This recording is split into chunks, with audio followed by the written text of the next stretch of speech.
Hello everyone, thanks for tuning in. I know you use this video to fall asleep.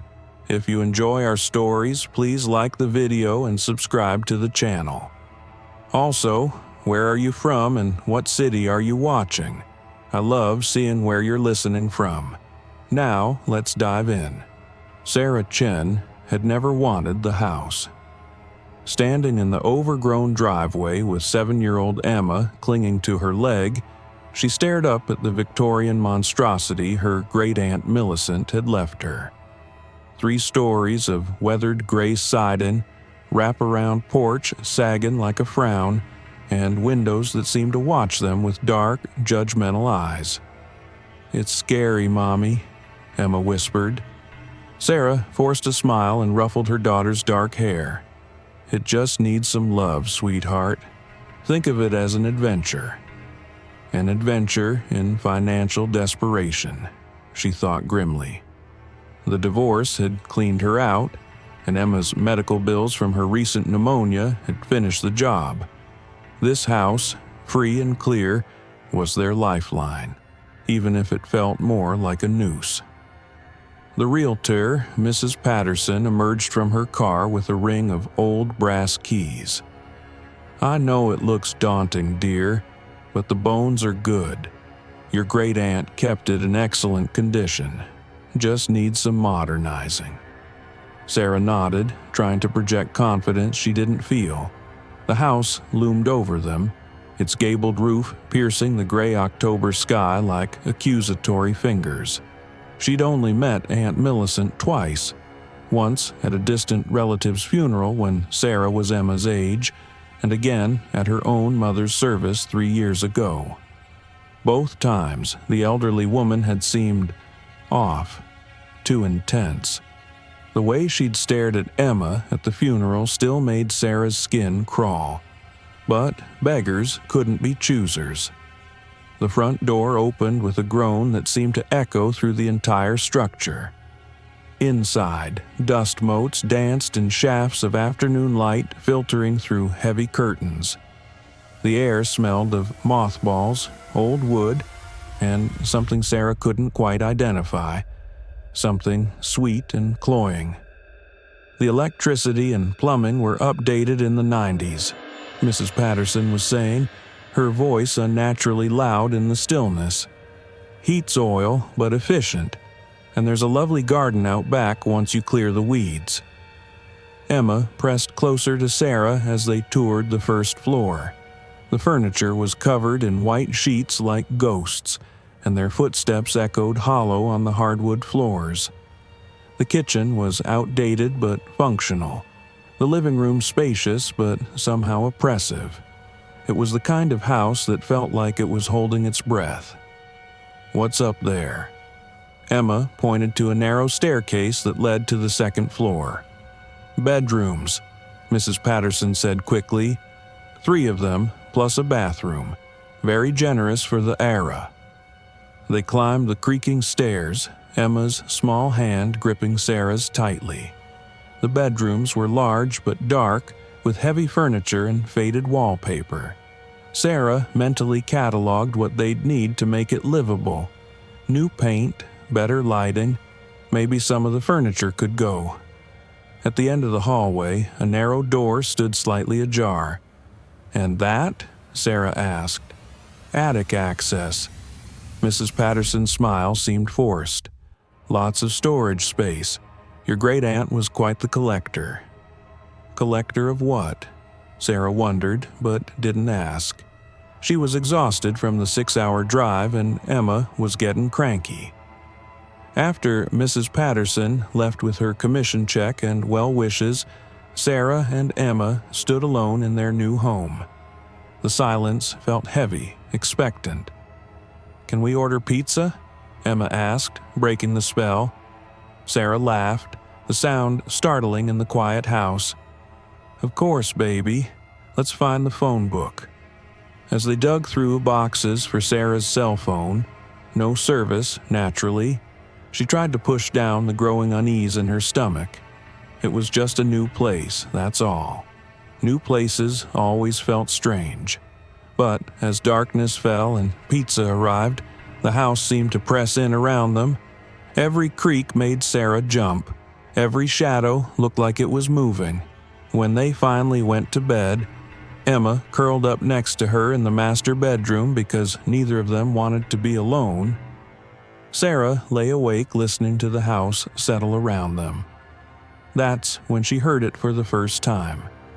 A soft scraping sound from somewhere above them, like tiny feet walking across a wooden floor. Just mice, she told herself. Old houses always have mice, but mice didn't walk in formation, and they certainly didn't sound like they were dancing. The moving truck arrived the next morning, along with blessed cell phone service and a more reasonable perspective on things. In daylight, the house felt merely old and neglected rather than menacing. Sarah threw herself into the work of making it home, hanging familiar pictures, arranging furniture, letting Emma's laughter fill the empty rooms. The scraping sounds from the night before seemed like a dream. By afternoon, they'd made real progress. The living room looked almost normal.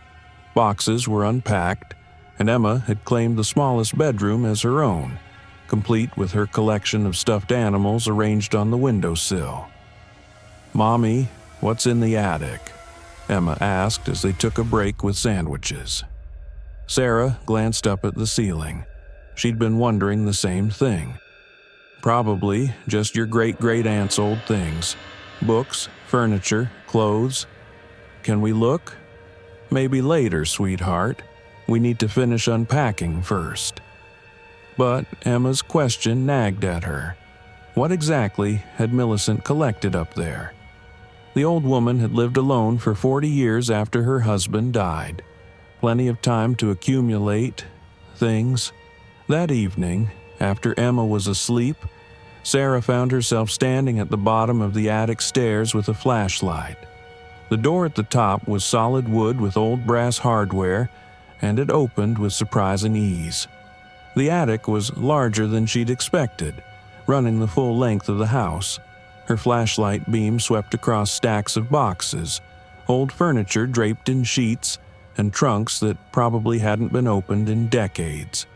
The air was staler up here, thick with dust and that same sweet smell she'd noticed downstairs. And then she saw them. Arranged along a long wooden table against the far wall were dolls. Dozens of them, all different sizes, from small baby dolls to life-size children. Some were porcelain with painted faces and elaborate Victorian dresses. Others were older, with composition heads and cloth bodies. A few looked handmade, crude but somehow more unsettling than the manufactured ones. They were all facing the same direction, toward the stairs, toward her. Sarah's breath caught in her throat. The flashlight beam wavered as her hand shook slightly. There was something wrong about the arrangement, too deliberate, too watchful. "Don't be ridiculous," she told herself. Millicent collected dolls. So what? Lots of old women collect dolls. But even as she reasoned with herself, she couldn't shake the feeling that dozens of glass eyes were tracking her movements. She forced herself to step closer, to examine them with the clinical detachment of someone cataloging an estate. Most were antiques, probably valuable. The porcelain ones were beautiful in their way, with delicate features and elaborate costumes. But there was something off about all of them. Something she couldn't quite put her finger on. Their expressions were too knowing, too aware. One in particular drew her attention.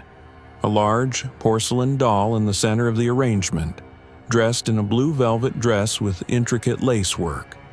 Its face was exquisitely crafted, with rosy cheeks, perfect ringlets of blonde hair, and large blue eyes that seemed almost alive. But, unlike the others, this doll's mouth was slightly open, as if caught mid-word. Sarah leaned closer, and her blood went cold. There were teeth inside the doll's mouth, small, white, perfectly formed teeth. She jerked back, nearly dropping the flashlight. That wasn't right. Dolls didn't have teeth, not like that. Not teeth that looked so real. A floorboard creaked behind her. Sarah spun around, heart hammering, but the stairway was empty. Just her own shadow stretching across the dusty floor. "Get out!" her instinct screamed. "Get out now!" She backed toward the stairs, keeping the light trained on the dolls. They hadn't moved. Of course, they hadn't moved. But something felt different. The one with the teeth seemed to be smiling wider. Sarah reached the door and slammed it shut, then leaned against it, breathing hard. Her hands were shaking as she turned the old key in the lock. "You're being ridiculous," she told herself as she descended the stairs. "They're just dolls. Creepy, sure, but just dolls." But as she checked on Emma, sleeping peacefully in her new room, and settled into her own bed, Sarah couldn't get the image out of her head. All those faces, all those eyes, all watching her. And the teeth. God, those teeth. She lay awake for hours, listening to the house settle around her. Every creak sounded like footsteps. Every whisper of wind through the eaves sounded like whispered conversations. And from somewhere above, so faint she might have imagined it, came the soft scraping sound of tiny feet moving across the floor. The next few days passed in a haze of unpacking and settling in. Sarah threw herself into the work of making the house livable, partly to stay busy, and partly to avoid thinking about the attic.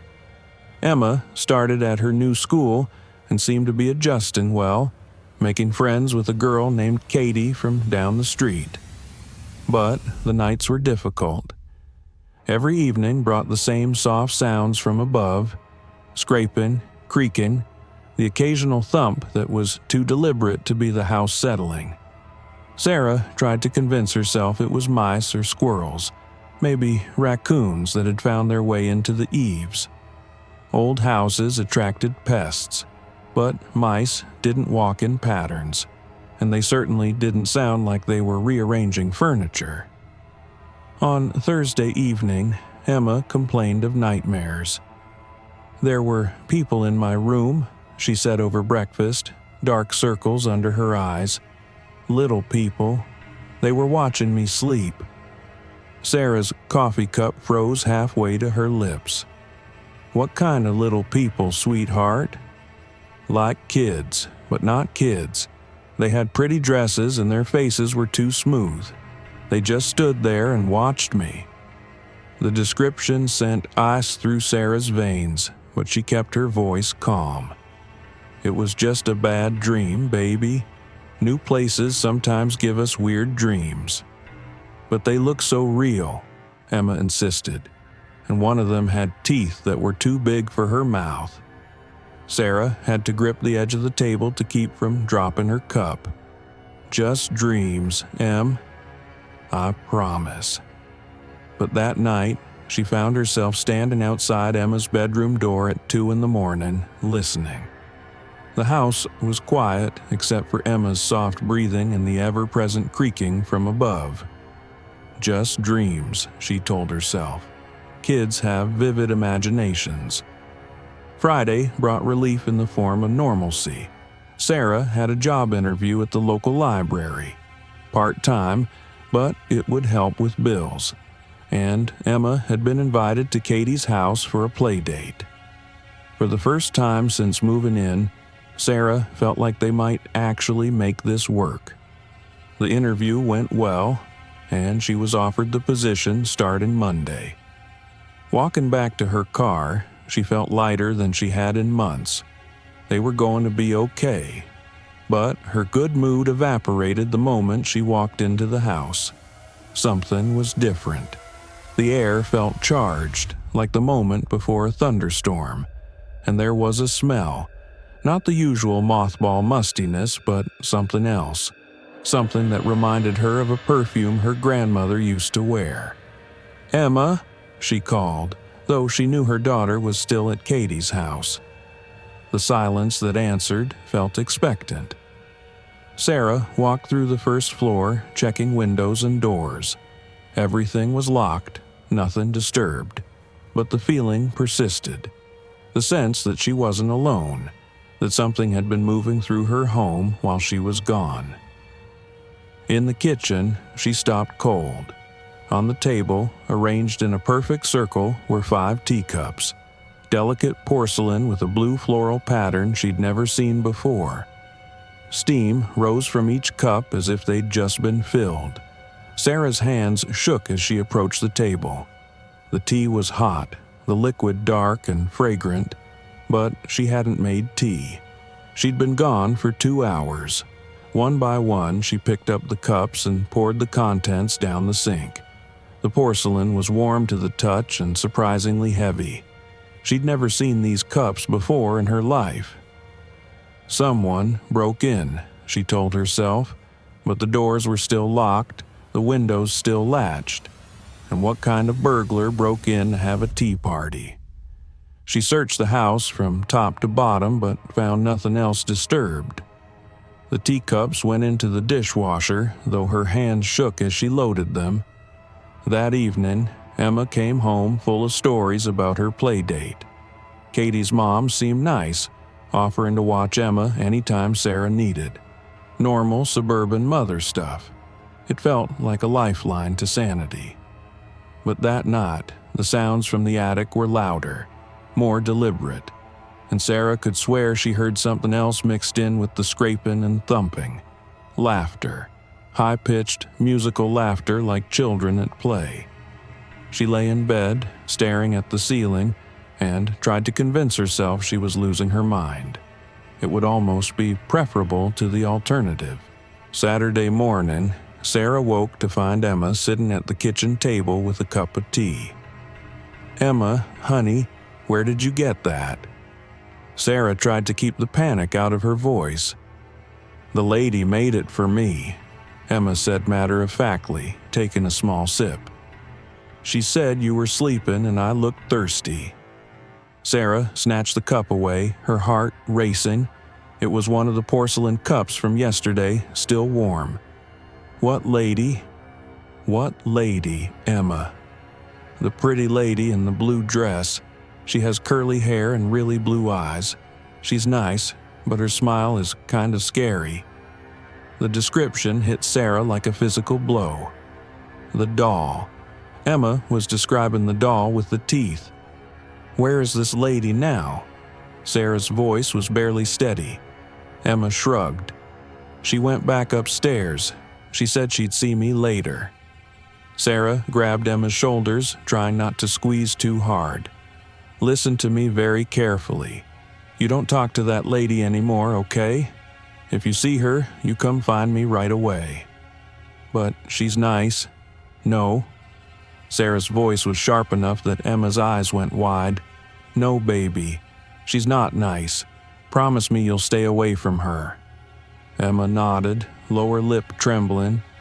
Okay, Mommy. We're leaving, Sarah thought. We're packing up and leaving today. But where would they go? She had maybe $300 to her name. No job yet, no family who could help. The house was all they had. Instead, she did the only thing she could think of.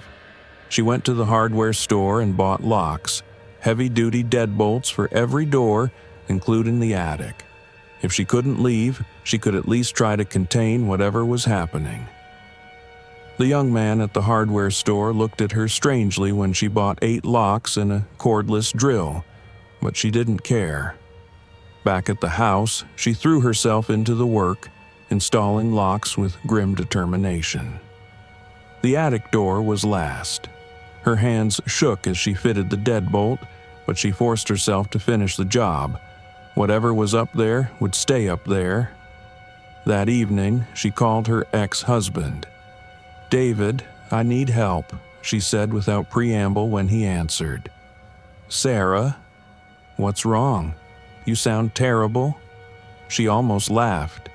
David's voice, concerned and familiar, made her realize how alone she'd felt. We moved into my great-aunt's house, and there's something wrong with it. I think Emma and I are in danger." A pause. "What kind of danger?" "Sarah, you're not making sense." How could she explain? That dolls were coming to life, serving tea, talking to her daughter? He'd think she'd had a breakdown. Maybe she had. "Just, could Emma stay with you for a few days? Please? I need to figure some things out."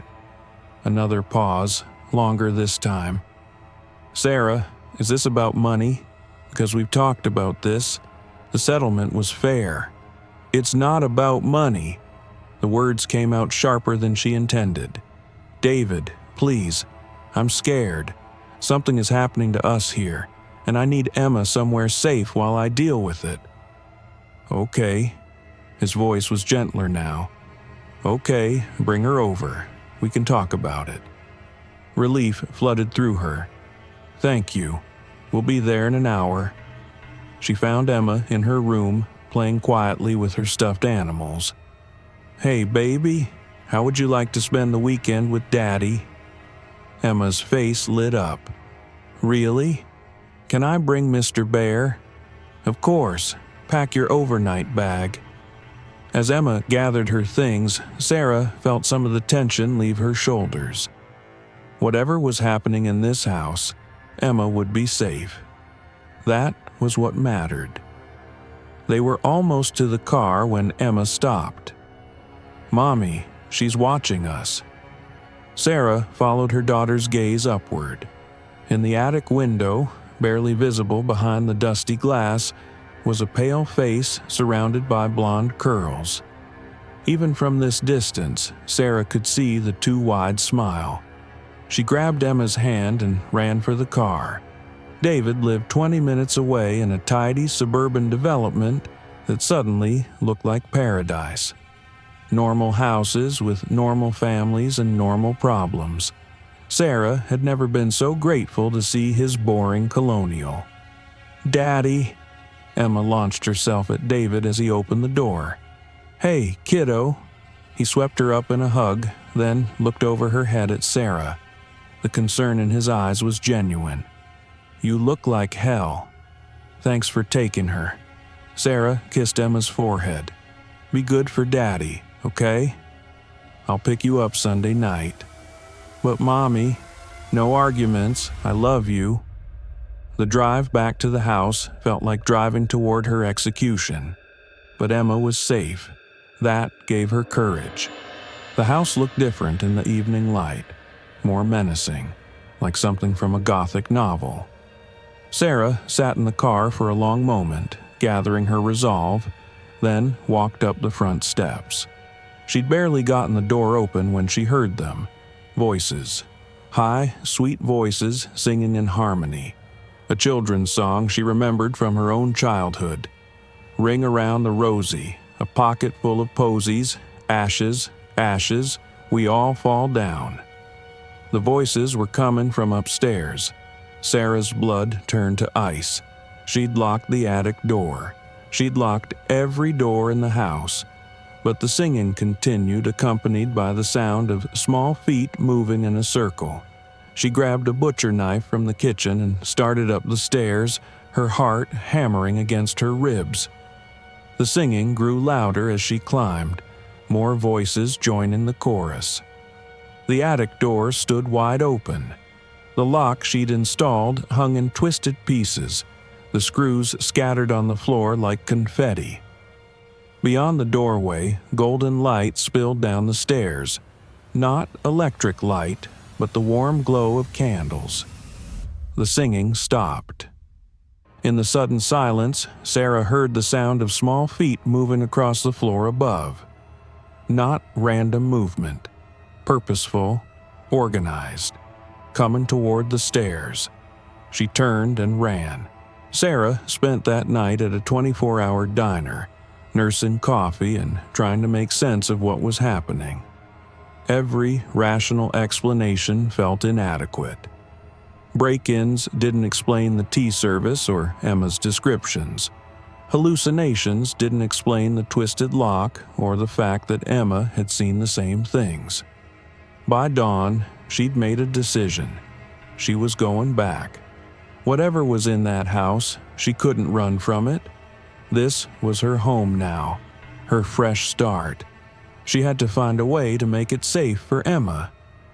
The house looked innocent in the morning light. Sarah let herself in with her key, noting that all the other locks were still intact. Whatever was happening seemed confined to the attic. She made a thorough search of the first 2 floors but found nothing disturbed. In the kitchen, she brewed coffee with shaking hands and tried to plan her next move. Research, she decided. Find out what happened in this house. The local library had microfiche files dating back to the 1800s, and the librarian, Mrs. Henderson, was happy to help the town's newest resident. "The Brennan House," she said when Sarah gave her the address. "Oh my, that place has quite a history." "What kind of history?" Sarah tried to sound casual. "Well, it was built in 1887 by Thomas Brennan, a wealthy merchant. He and his wife had 5 children, all daughters. Beautiful girls, by all accounts. The family was quite prominent in the community." Mrs. Henderson led her to the microfiche machine and began loading reels. "Here we go. This should have the records you're looking for." The first articles were society pieces. The Brennan family at various functions, the daughters in their lovely dresses. Sarah recognized the blue velvet dress immediately. It was the same one the doll had been wearing. Then she found the tragedy. Family tragedy strikes Brennan household 5. Young girls lost to diphtheria. Outbreak September 15, 1902. The community mourns the devastating loss of the Brennan family's 5 daughters to the diphtheria outbreak that has claimed 17 lives in the past month. Margaret, 12, Constance, 10, Elizabeth, 8, Dorothy, 6, and young Lillian, 4, succumbed within days of each other despite the best efforts of Dr. Whitman and the nursing sisters from St. Mary's. Mrs. Millicent Brennan was said to be inconsolable at the funeral service, refusing to leave the graveside even as the caskets were lowered. "They're not gone," she was heard to say. "My girls are not gone." The surviving family members have our deepest sympathies in this dark hour. Sarah's hands trembled as she scrolled through more articles. The aftermath was even more disturbing. Brennan House. Tragedy continues October 30th, 1902. Concerns grow for Mrs. Millicent Brennan, who has not been seen in town since her daughter's funeral 6 weeks ago. Neighbors report strange occurrences at the Brennan residence, lights in windows at odd hours, the sound of children's voices, and what appears to be tea parties visible through the dining room windows. Dr. Whitman expressed concern for Mrs. Brennan's mental state. "Grief can manifest in many ways," he told this reporter. "The mind sometimes creates what it needs to survive." There were more articles over the following months, sightings of the Brennan girls in the windows, neighbors hearing laughter and singing from the supposedly empty house. And through it all, Millicent Brennan became increasingly reclusive, rarely leaving the property. Thomas Brennan had died in 1905, apparently of a heart attack, though some whispered it was suicide. Millicent lived alone in the house for another 60 years, never remarrying, never speaking of her lost daughters. But, according to multiple witness accounts over the decades, the daughters were still there. Sarah left the library with photocopies of every article she could find, her mind reeling. Millicent Brennan was her great-aunt, which meant those 5 girls, those 5 dead girls, were her cousins, and somehow, impossibly, they were still in that house. The sun was setting as she pulled into the driveway. The house seemed to be waiting for her, patient and expectant. Sarah sat in the car, gathering her courage, then walked to the front door. She didn't make it inside. They were standing on the front porch. 5 girls in Victorian dresses, arranged in a semicircle around the door. Margaret, the eldest, wore a burgundy dress with white lace. Constance was in green velvet. Elizabeth and Dorothy wore matching blue dresses, and little Lillian, barely tall enough to reach Sarah's waist, stood at the center in a white dress that might have been a burial gown. They looked exactly as they had in the newspaper photographs except for their eyes. Their eyes were too knowing, too aware, and when they smiled, all 5 of them smiling in unison, Sarah could see their teeth. Small, white, perfect teeth that looked far too real for porcelain faces. "Hello, Cousin Sarah," Margaret said in a voice like breaking glass. "We've been waiting for you." Sarah's legs gave out. She sat down hard on the porch steps, staring up at the impossible sight. "You're not real," she whispered. "We're as real as we need to be," Constance said, tilting her head to one side. Aunt Millicent made sure of that. "She loved us so much," Elizabeth added. "She couldn't let us go. So she found a way to keep us," Dorothy continued. "Forever and ever," little Lillian finished, her child's voice the most disturbing of all. Sarah forced herself to stand, though her legs shook. "What do you want?" "To play," Margaret said simply. "It's been so long since we had someone new to play with. Aunt Millicent got too old for games." "Your daughter is lovely," Constance added. "Such a sweet little thing. We'd take very good care of her." The threat was clear. Sarah's protective instincts overrode her terror. "You stay away from Emma." All 5 girls laughed, the sound like wind chimes in a hurricane. "Oh, cousin," Margaret said, "you don't understand. This is our house, our home. You can stay and play with us or you can leave. But if you stay—" Her smile grew wider, showing more teeth than any mouth should hold. "Emma plays too. She belongs with us now," Constance said.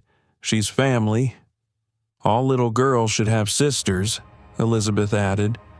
"We'll teach her our games," Dorothy continued. "Forever and ever," Lillian whispered. Sarah backed away from them, her mind racing. They were blocking the door, but she had to get inside. Had to find some way to end this. "What did Millicent do?" she asked, stalling for time. "How did she keep you here?" Margaret's expression grew thoughtful. "She loved us. She gave us new bodies when our old ones failed. She spoke the words that bound us to this place. She fed us what we needed to stay strong." "Fed you what?" "Love," Constance said. "Attention, fear, the emotions of the living. Aunt Millicent had so much love for us, but it wasn't enough. We needed more." "Other children helped," Elizabeth said, "the ones who came to visit over the years. They never stayed long, but they gave us what we needed." Sarah's blood went cold. "What happened to them?" "They played with us," Dorothy said innocently, "until they couldn't play anymore.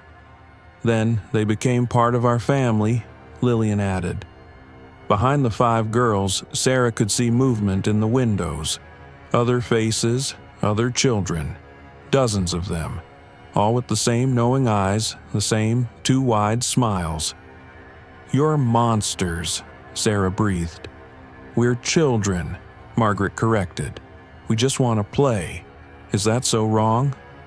They began to move closer, their steps perfectly synchronized. Sarah backed down the porch steps, her mind racing. She needed help. She needed her phone. She still had her phone. "Emma," she whispered, speed dialing David's number. "Don't come home. Whatever happens, don't bring Emma home." The call connected just as Margaret reached for her with small porcelain hands. "Sarah? Sarah, what's wrong?" David's voice crackled through the phone as Sarah dodged Margaret's grasping hands. "Don't bring Emma back here," Sarah shouted, running toward her car. "Promise me, don't let her come back to this house." The 5 girls moved with inhuman speed, surrounding her car before she could reach it. Up close, Sarah could see the cracks in their porcelain skin, the way their joints moved like hinges. They were beautiful and terrible, children and dolls and something else entirely. "Cousin Sarah," Margaret said sadly, "you're being very rude. We only want to be friends." "Sarah, I'm coming to get you," David's voice said through the phone. "Stay on the line." "No." Sarah backed toward the street, keeping the phone pressed to her ear. "Stay away from here. Keep Emma safe. That's all that matters." The girls followed her, their movements eerily synchronized. Behind them, more figures appeared in the windows of the house. Children of all ages, all with the same porcelain perfection, all watching with hungry eyes. "We can make you beautiful like us," Constance offered. "You wouldn't have to worry anymore. No bills, no jobs, no grown-up troubles, just playing, forever." "Like we made the others beautiful," Elizabeth added. The streetlights flickered on as darkness fell, casting strange shadows across the yard. In the distance, Sarah could hear a car approaching fast. David coming to help her. She had to keep the girls' attention away from him. "How many?" she asked, still backing down the street. "How many children have you taken?" "Oh, dozens over the years," Dorothy said cheerfully. "Especially after Aunt Millicent got too old to play properly. We had to find new friends." "The last one was just 3 years ago," Lillian added. "A little boy who came with his mother to clean the house. He was so much fun." 3 years ago, when Millicent died. Sarah remembered the funeral, remembered how the house had felt wrong even then, but she'd thought it was just grief, just the sadness of death. David's car screeched around the corner, headlights sweeping across the scene. The 5 girls hissed like cats and shrank back from the light. They don't like bright lights, Sarah realized, pressing herself against the car as David slammed on the brakes. "Sarah, get in!" David threw open the passenger door. But as Sarah lunged for the car, Margaret moved faster. Porcelain fingers closed around Sarah's wrist with inhuman strength. "You can't leave us," Margaret said, her voice taking on a whining quality. "We're family. Family stays together." The other girls surrounded them, reaching out with their small hands. Where they touched Sarah's skin, she felt a strange numbness spreading up her arms. "Let her go." David grabbed a baseball bat from his trunk and swung at Margaret. The bat passed right through the girl's body. "Silly man," Constance laughed. "You can't hurt us that way."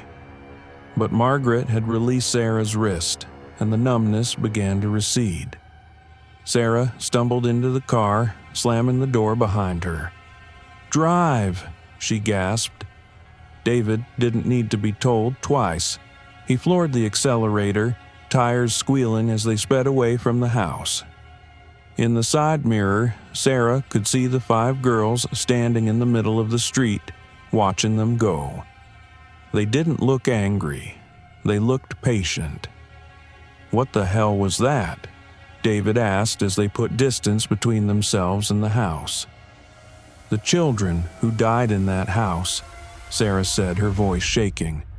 "They're still there. Millicent found a way to keep them, and they've been collecting other children ever since." David shot her a look that was equal parts concern and disbelief. "Sarah, that's impossible?" "Yeah, I thought so too." Sarah showed him the photocopies from the library. "But Emma saw them. They served her tea. They talked to her. They wanted to make her one of them. By the time they reached David's house, Sarah had told him everything. He didn't believe her. She could see it in his eyes. But he was smart enough not to argue. Not when Emma's safety was at stake. Emma ran to her mother the moment they walked in, throwing her arms around Sarah's waist. "Mommy, you came back." "Of course I did, baby." Sarah hugged her daughter tightly, breathing in the smell of her shampoo, reassuring herself that Emma was real and warm and alive. "We need to talk about some things." Over Emma's head, Sarah caught David's eye. They had a lot to discuss. Later, after Emma was asleep in the guest room, Sarah and David sat at his kitchen table with coffee and the newspaper articles spread between them. "Let's say I believe you," David said carefully. "What do we do about it? You can't just abandon the house. It's all you have." "I can't take Emma back there," Sarah said firmly. "Those things, they wanted to make her like them. Turn her into some kind of porcelain doll. I won't risk it." "So, we sell the house. Who would buy it? And what about the next family, the next children?" David was quiet for a long moment. "What are you thinking?" Sarah stared at the articles, at the photographs of 5 beautiful girls who should have grown up, should have lived full lives. "I think I need to go back. Not to live there, but to end this. Those children have been trapped for over a century, and they've been taking other children to feed whatever's keeping them there." "Sarah, no, it's too dangerous." "Maybe, but what if it was Emma trapped in that house for 100 years? Wouldn't you want someone to try to free her?" David was quiet, understanding the impossible position she was in. Finally, he sighed. "What would you need to do?" "I don't know yet, but I have an idea of where to start." The next morning, Sarah returned to the library. Mrs. Henderson looked surprised to see her again so soon. "More research on the Brennan house?" the librarian asked. "Actually, I was hoping you might know someone who's familiar with unusual situations, maybe a local historian or someone who studies folklore." Mrs. Henderson's expression grew thoughtful. "Well, there is Professor Martinez at the community college. He's written extensively about local supernatural legends. Most people think he's a bit eccentric, but he's thoroughly researched every ghost story in the county." An hour later, Sarah sat across from Dr. Roberto Martinez in his cluttered office. He was younger than she'd expected, maybe 40, with kind eyes behind wire-rimmed glasses. His office was filled with books on folklore, paranormal research, and local history. "The Brennan house," he said when she'd finished her story. "I've been documenting reports about that place for 15 years. You're not the first person to come to me with concerns about it." "Others have seen them?" "Oh yes. Cleaning services won't go there anymore. The mail carrier has reported strange incidents, and there have been disappearances. Children, mostly, though the official records usually list them as runaways or family abductions." Dr. Martinez pulled a thick folder from his filing cabinet. "I've been waiting for someone with a legitimate claim to the house to come forward. Someone who might be willing to do something about it." The folder contained decades of reports, missing children, unexplained phenomena, witness statements. Sarah's hands shook as she read through them. "How do I stop them?" she asked. "Based on my research, entities like this are usually anchored to the physical world by something specific. An object, a ritual, sometimes a location. In this case, I believe Millicent Brennan created a binding that ties the children's spirits to physical vessels. The dolls." "Exactly. Destroy the dolls, break the binding, but..." Dr. Martinez hesitated. It won't be easy. They'll fight to protect themselves, and the longer they've been bound, the stronger they become. What do I need? Dr. Martinez opened another drawer and pulled out a small bag. Salt, iron filings, and fire. Lots of fire. The dolls need to be completely destroyed, not just damaged. And you'll need to do it all at once. If even one survives, it can rebuild the others given time. That evening, Sarah sat with Emma on David's couch, trying to find the words to say goodbye. Because that's what this was. Even if she survived what she was planning, she couldn't take Emma back to that house. Not ever. "Mommy, are you sad?" Emma asked, curling up against her. "A little, sweetheart. Sometimes grown-ups have to do difficult things." "Is it because of the pretty ladies in the house?" Sarah's breath caught. "What do you mean? They're not really pretty, are they?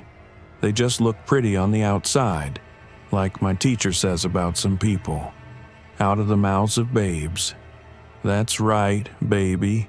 They're not kind people, even though they look nice. Are you going to make them go away?" Sarah hugged her daughter tighter. "I'm going to try." The next morning, David drove her back to the house. They'd argued about it for hours, but finally he'd agreed that this was something Sarah had to do alone. "You don't have to prove anything to anyone," he said as they pulled into the driveway. "This isn't about proving anything. It's about Emma, about all the children who've gone missing, about making sure it stops." The house looked different in the morning light, less menacing, more sad, like it was tired of carrying its burden. Sarah grabbed her supplies from the back seat: gasoline, matches, Dr. Martinez's salt and iron mixture, and a crowbar to break open any locked containers. "If I'm not out in 2 hours, call the fire department," she told David. "Sarah, promise me. I promise. Be careful." Sarah walked up the front steps, her heart pounding but her resolve steady. The door opened at her touch. The house was silent, waiting. Dust motes danced in the morning sunlight streaming through the windows. It felt empty, but Sarah knew that was an illusion. She climbed the stairs to the second floor, then up the narrow staircase to the attic. The door stood open, just as she'd expected.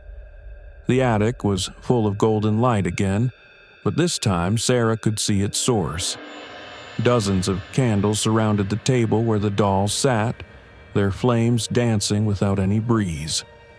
All the dolls were there, not just the 5 Brennan girls, but dozens of others. Children of all ages, all perfectly preserved in porcelain and cloth, all watching her with knowing eyes. Margaret sat in the center, still wearing her blue velvet dress. She smiled as Sarah entered. "We knew you'd come back, Cousin Sarah. You couldn't stay away." "I came to free you," Sarah said, setting down her supplies. "All of you. This isn't living. This is just existing." The dolls began to stir, small movements like awakening from sleep. Constance tilted her head. "Free us? We are free. Free from growing old, free from sickness, free from death. Aunt Millicent gave us the greatest gift." "She gave you a prison," Sarah countered, opening the container of salt and iron. "Your children. You should have grown up, lived your lives, made your own choices." "We choose this," Elizabeth said, her voice hard. "We choose to stay together. We choose to play forever. And we choose to keep adding to our family," Dorothy added. "Your daughter would be so happy here." That was enough. Sarah began pouring the salt and iron mixture in a circle around the table, chanting the words, "Doctor." Martinez had taught her. The dolls hissed and drew back from the line she was creating. "Stop!" Margaret shrieked, her perfect face contorting with rage. "You don't understand. We need this. We need to stay." the candles flared higher, and the air in the attic grew cold. Sarah could see her breath as she continued the ritual, fighting against the supernatural wind that tried to knock her off balance. Other dolls began to move, climbing down from shelves and out of boxes, dozens of them, representing over a century of stolen children.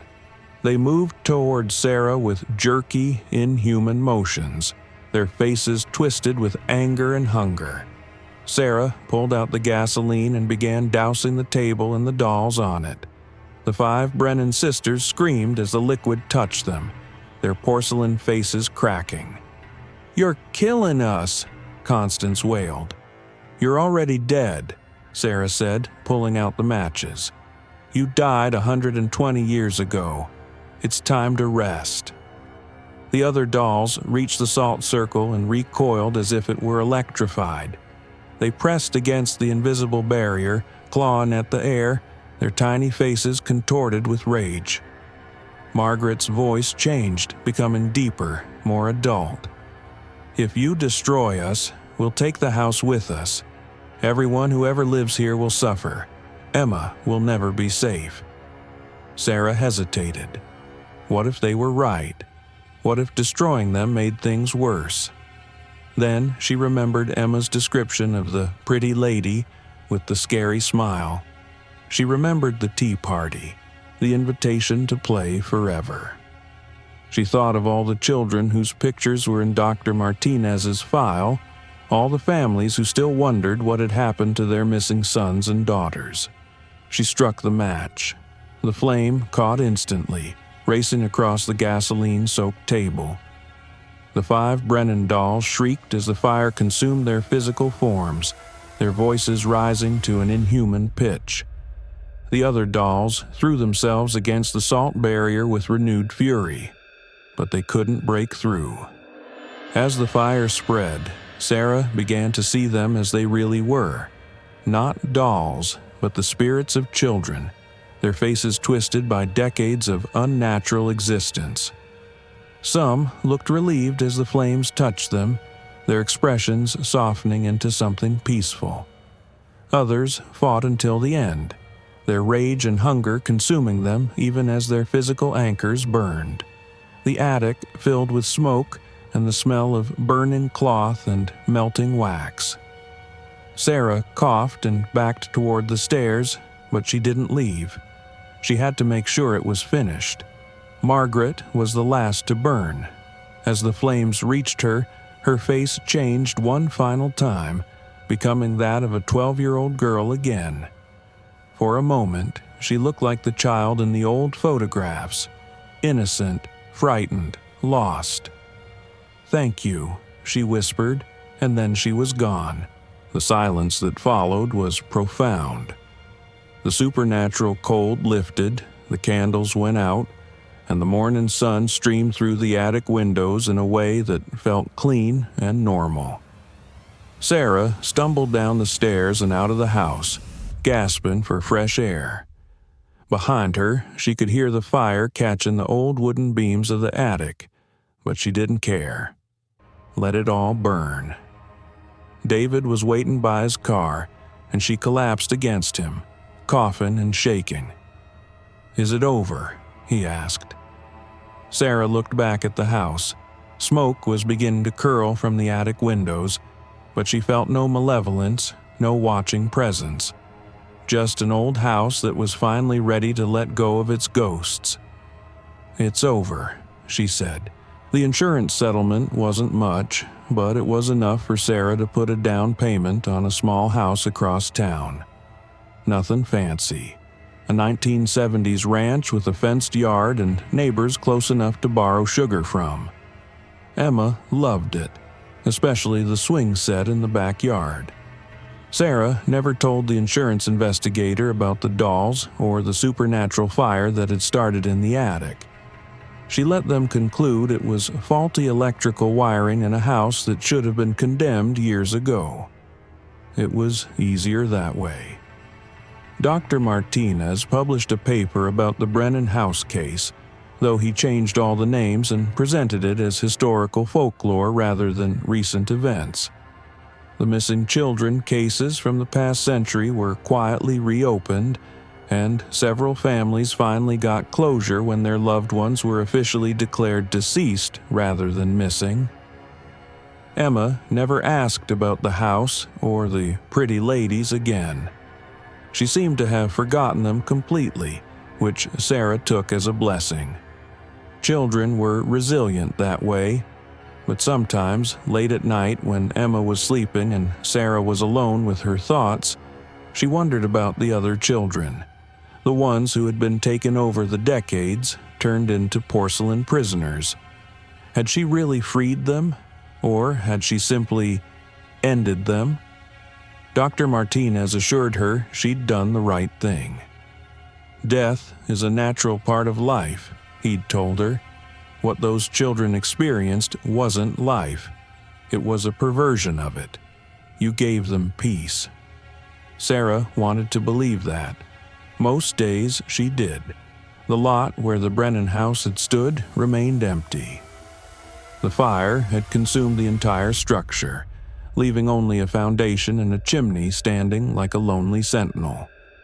The city had plans to clear the lot and sell it, but Sarah had quietly purchased it through a shell company. Some places shouldn't be built on again. She'd had the lot turned into a small memorial garden, with a bench and flowers that bloomed in rotating seasons. A small plaque read, "In memory of all the children who never got to grow up." It didn't mention names or dates. It didn't need to. Sometimes she brought Emma there to play in the open space, and it felt good to see her daughter running freely where so much sadness had once lived. Life reclaiming the space that death had held too long. On a warm spring evening, as Sarah pushed Emma on the swing they'd installed near the old foundation, her daughter looked up with serious eyes. "Mommy, do you think the pretty ladies found somewhere better to go?" Sarah's heart skipped, but Emma's expression held no fear, only curiosity. "I think so, sweetheart. I think they found peace." "Good," Emma said, pumping her legs to swing higher. "Everyone deserves to be happy." As the sun set behind the trees and Emma's laughter filled the air, Sarah allowed herself to believe it was true. The Brennan children were at rest. The house was gone. The nightmare was over. But late that night, as she tucked Emma into bed in their safe, normal house with its creaky floors and ordinary shadows, Sarah made sure to check all the locks twice. Some habits, once learned, were hard to break, and in the deepest part of her heart, where rational thought couldn't quite reach, she sometimes wondered if she really had destroyed all the dolls. If maybe, somewhere in the ruins of that old house, a single perfect porcelain face still smiled in the darkness, waiting patiently for the next family to need a home. But those were just the fears that came with darkness. In the morning, when Emma's laughter filled their kitchen and sunlight streamed through windows that had never known tragedy, Sarah could almost forget them entirely. Almost.